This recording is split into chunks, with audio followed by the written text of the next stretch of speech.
बिस्मिल्लाहिर्रहमानिर्रहीम, अस्सलाम वालेकुम। तीन नुक्ते रिपोर्टर्स बेंच एक बार फिर आपकी खिदमत में हाजिर हैं। आज तौहीन अदालत का केस था सेनेटर फैसल वावडा और मुस्तफ़ा कमाल का। वो दोनों तो गैर मशहूर माफ़ी मांग कर बरी हो गए, लेकिन हम लोग फंस गए। हम लोग इस तरीके से फंस गए, उन्होंने कहा जी इन्होंने तो गालियाँ निकाली, सो निकाली, तुमने दिखाई क्यों? अच्छा, अब जिन्होंने निकालने वालों को छोड़ दिया गया और दिखाने वालों को पकड़ लिया गया है। पहले हमें सादा नोटिस था, अब हमें शोकॉज नोटिस कर दिया गया है। और फैसल सिद्दीकी जो हमारे वकील थे, उन पे पता नहीं किस बात का गुस्सा चीफ जस्टिस ऑफ पाकिस्तान ने आज उतारा है, और लगता है सुन्नी इत्तेहाद कौंसिल केस का शायद गुस्सा उतारा है या क्या किया। वो बल उनकी किसी बात को मुकम्मल नहीं होने दिया कि उनकी हर बात पे उनको टोका गया। और जैसे बाकायदा एक वो होता है ना कि वो सही बात भी करें उसको कहना जी गलत है, उस किस्म की कुछ तनकीद उनके ऊपर आज हुई। और एंड में जब उन्होंने 3 हफ्ते के लिए कहा कि जब 2 हफ्ते का आप टाइम मांग रहे हैं तो 3 हफ्ते दे दें जवाब जमा कराने के लिए, और क्योंकि मेरे वालिद बीमार है, मैंने उनके पास जाना है, तो कहा गया कि जी नहीं, आप 2 हफ्ते काफ़ी हैं, आप जवाब दे के बाद चले जाना। उन्होंने कहा जी मैं अपना विजिट ही कैंसिल कर दूँ, अब मेरी पर्सनल रिक्वेस्ट को छोड़ ही दें, ये केस ज़्यादा अहम है। तो मतलब जब इस हद तक बंदा आ जाए तो उसको अंदाज़ा लगा लें कि वो कितना ऑफेंड हो चुका है आपकी पूरा दिन जो आप कर रहे थे उससे। सुहेल रशीद साहब, नहजुल बलागा में हज़रत अली का एक फरमान है, बोलो ताकि तुम पहचाने जाओ। आज जो सुप्रीम कोर्ट में हुआ, इसको किस तरह रिलेट करते हैं? और स्पेशली जो फैसल वावडा साहब ने सजदा किया है सुप्रीम कोर्ट के बाहर, वो जहाँ से उन्होंने वो पगड़ियों के फुटबॉल बनाने थे, तो वो उधर वो खुशी से सजदा करके निकले कि चलो डिस्क्वालिफिकेशन से बच गए। देखिए, आज जो भी हुआ है ये एक पाकिस्तान में हमारे माशरे का एक अमूमी कल्चर है जिसकी झलक सुप्रीम कोर्ट में नज़र आए तो दुख ही होता है। मैं आपको 2 चीज़ें बताता हूँ। एक ना, सड़क से कोई डकैत गुजर गए, किसी दिन पता चला जी यहाँ से डकैत गुजरे, तो अगले दिन बंदा सड़क उखाड़ रहा था, उसने कहा जी क्या जी, उसने कहा जी यहाँ से डकैत गुजरते हैं, सड़क उखाड़ दो जी, डकैत गुजरते हैं यहाँ से। बाकी जितना अच्छा काम हो रहा है उसको छोड़ो, डकैत गुजरे।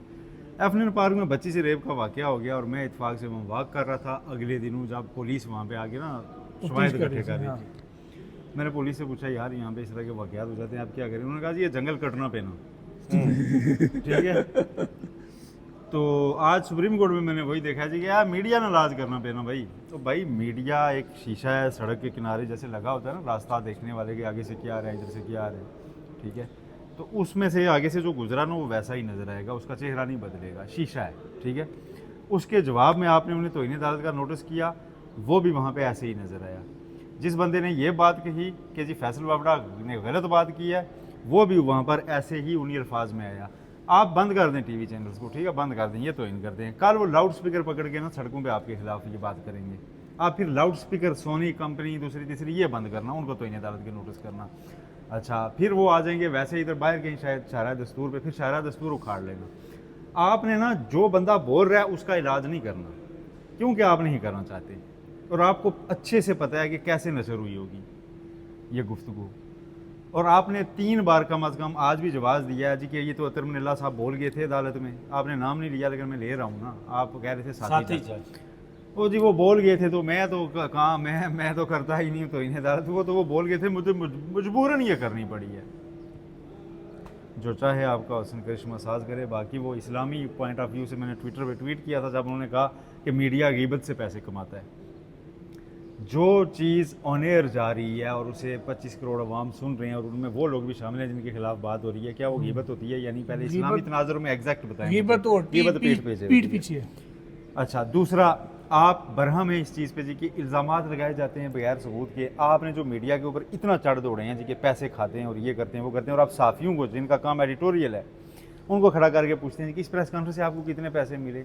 और सर नहीं होता है ऐसे, लाइव ट्रांसमिशन मीडिया में ऐसा कभी भी नहीं होता।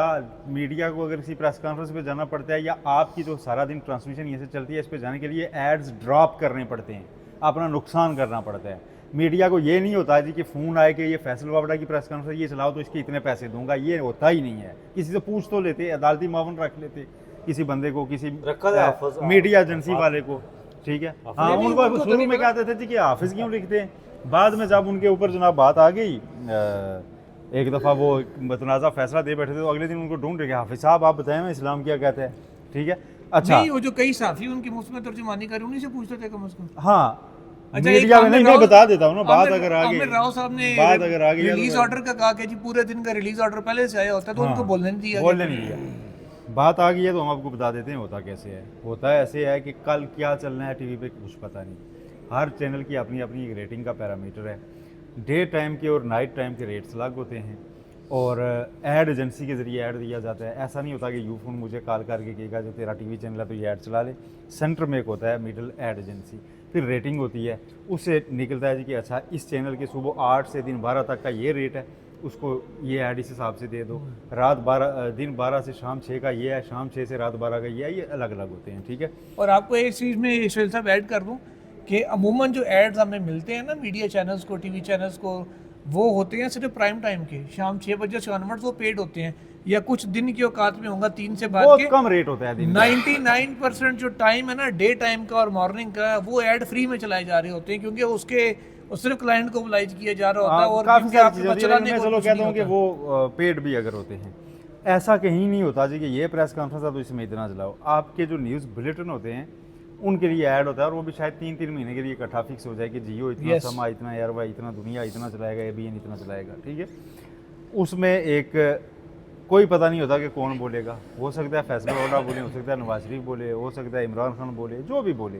ठीक है। आपका ओवरऑल एक मीडियम है, आपको देखा कितना जाता है उस हिसाब से लोग देते हैं। आप उसमें सारा दिन तफरी दिखाएं, आप उसमें सारा दिन आपकी लाइव का वो दिखाएं तो एड्स ड्रॉप हो जाते हैं।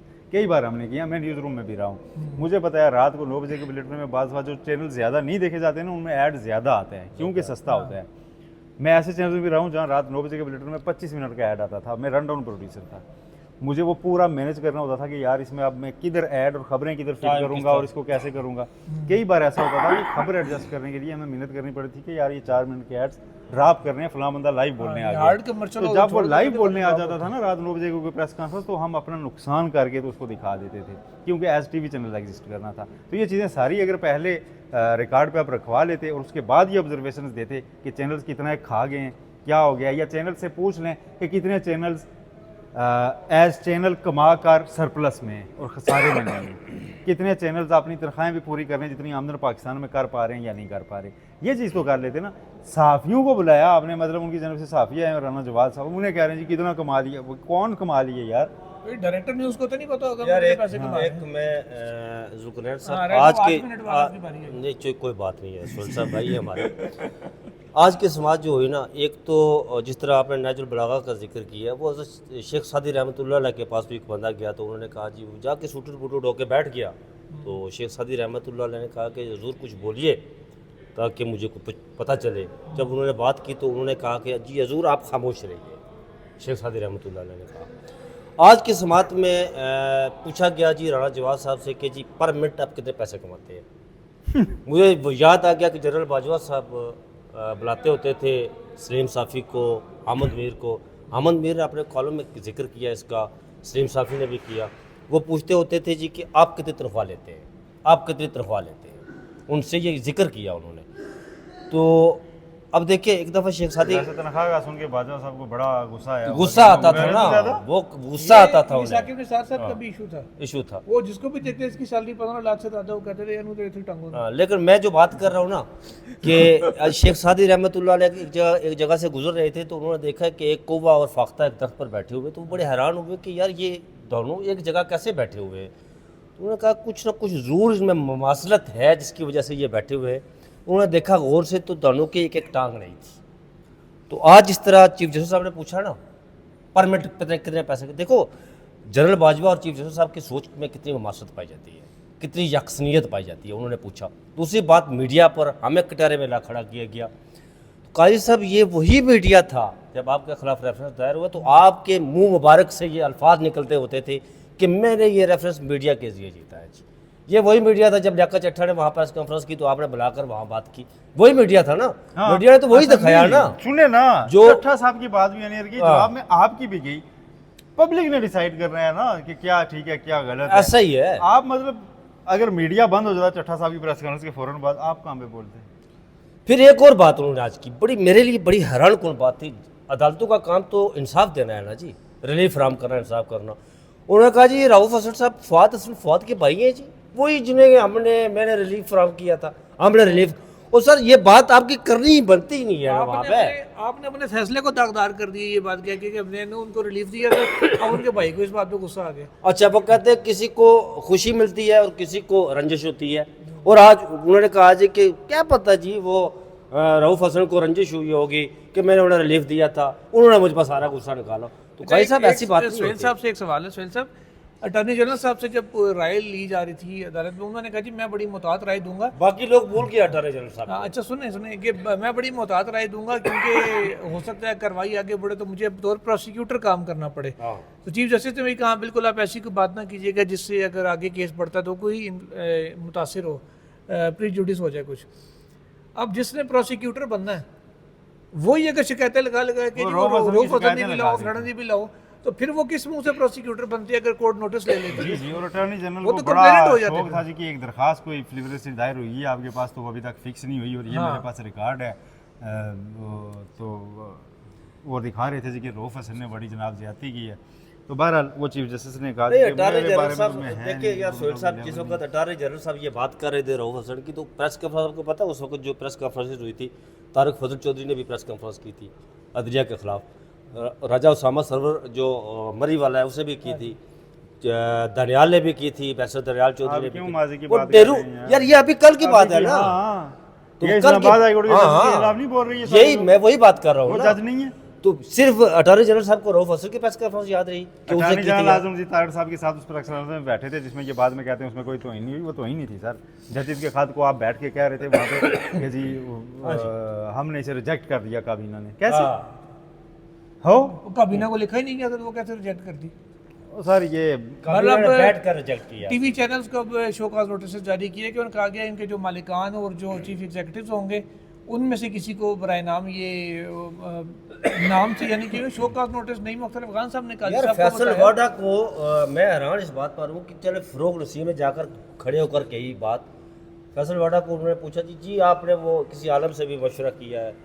हाँ जी, बस जी आप ठीक है बैठ जाए यार।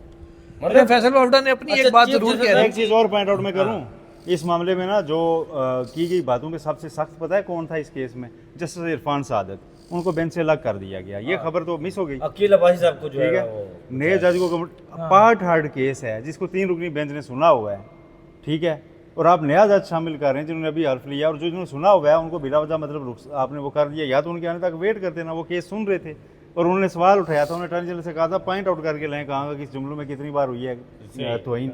उसके बाद वो उन्होंने वो पगड़ी वाली बात एग्जैक्ट उन्होंने की थी, उन्होंने कहा था जस्टिस अतरमिल्ला और जस्टिस बाबर स्टार बहुत ज़्यादा जो है ना ऑनरेबल हैं और उनके बारे में ये बातें की गई हैं और वो बार बार उस टेक्स्ट पे जा रहे थे फैसला, वो बेंच में ही नहीं नजर आई है। अच्छा, वो ये तो कह दिया गया कि ऑर्डर पे मोहम्मद रहमान इनवा के टीवी चैनल्स के जो जिम्मेदार हैं उन्होंने अपने साइन से जवाब नहीं जमा कराया, ऑर्डर की उसी से पेमल रहमत का पूछा भी नहीं कि जी वो तौहीन में टेक्स्ट कहाँ है वो जरा दिखाएं। जी जी वो फैसल वाडा साहब जाकर रोशनों पर खड़े होकर देखे जी मैं माय अच्छा, लॉर्ड, उन्होंने वो proxy हाँ कहने वाली प्रॉक्सी बात माय लॉर्ड, मैं बड़े कर्ब से गुजर रहा हूँ, उनके वर्ड से मैं बड़े कर्ब से गुजर रहा हूँ कि मुझे प्रॉक्सी कहा गया इसी अदालत के जज ने। तो काजी साहब सुनते रहे, फिर उन्होंने कहा कि हिंदुस्तान के अखबारात की काजी और साहब ने फिर जवाब दिया था वो नहीं याद? वो वही है ना काजी साहब। अच्छा फिर आप बात करते तो बात यहाँ तक ना पहुँचती, काजी साहब ने कहा कि जनाब अगर पहली बात होती तो फिर दूसरी बात भी ना दूसरी होती। बात होती। नहीं, वैसे प्रॉक्सी नहीं होने कहना चाहिए था, वो भरमला ऐलानिया है, प्रॉक्सी तो ढुकी छुपी होती है। चलें चल हाँ लड़िया ये बात सही है। अब आप VPN तो नहीं लगा सकते इसके ऊपर। बहरहाल ये अब 2 हफ्ते के लिए 2 हफ्ते में जवाब जमा कराने के कहा गया, हियरिंग उसके बाद होगी। तो ये मामला आज के थे। अब नेक्स्ट वीक में मंडे को फिर मखसूस नशिस्तों वाला केस है, देखते हैं कि वो ऊँट अब किस करवट बैठता है। तो आज के लिए इतना ही, इंशाल्लाह मज़ीद खबरों के साथ फिर हाजिर होंगे। अल्लाह हाफिज़।